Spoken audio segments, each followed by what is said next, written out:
Welcome back. 26 past the hour. The incoming Trump administration is talking with private prison companies about increasing the amount of immigration detention centers and buildings near them, major U.S. cities. Two sources familiar with the plan told NBC News. The centers would be used to hold immigrants before they are deported as part of Trump's promised mass deportation plan.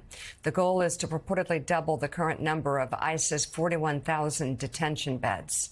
Sources say the plan would also include the restarting of the policy of detaining parents with their children, known as family detention, a policy that the Biden administration stopped in 2021. But swinging right now, one of the authors of that new exclusive reporting, NBC News Homeland Security correspondent Julia Ainsley. Julia, what more can you tell us about Donald Trump's plans for building more detention centers? Well, Joe, this, as Mika said, is to hold people who have been arrested in the interior of the country. We're getting a window now into the details as they're being fleshed out about how the Trump administration is going to carry out this mass deportation effort, what Trump has said will be the largest in American history. What they're looking at now are new locations to expand capacity. They want to get to over 80,000 beds to be able to hold that many immigrants at a time after they're arrested before they're deported. So they're talking to these private prison companies like Geo Group, LaSalle, CoreCivic, places that companies that have had big soars in their stock market prices because of this noted expansion.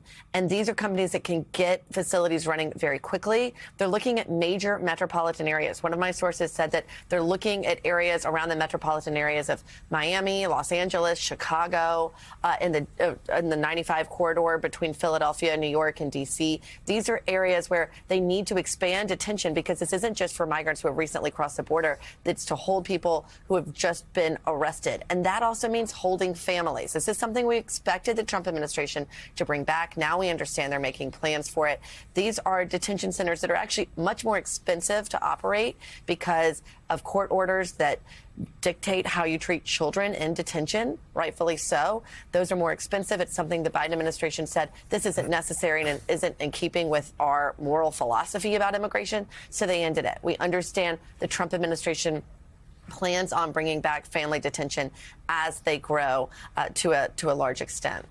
So, Julia, it's this issue, this plan that the Democrats, so many of them, depressed and upset about the election. They think this will be the galvanizing protest movement, perhaps, when this gets started. So tell us a little more about what you've learned here in terms of those who are going to be targeted. I know you said not just recent migrants. Does that include people who have been here for years?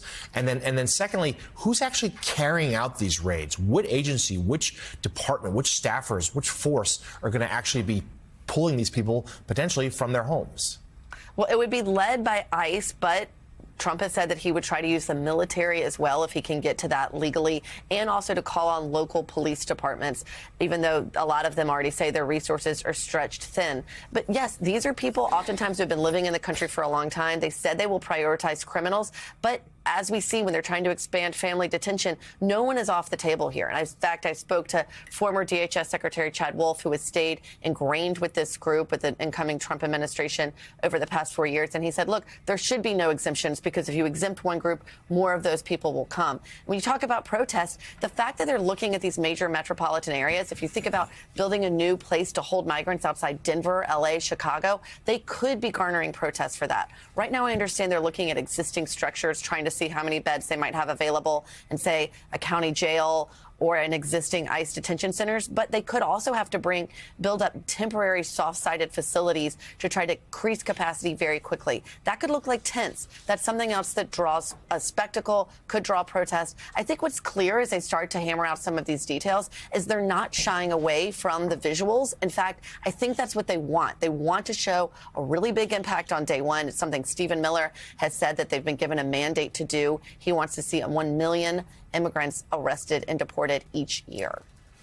NBC News Homeland Security correspondent Julia Ainsley, thank you very much.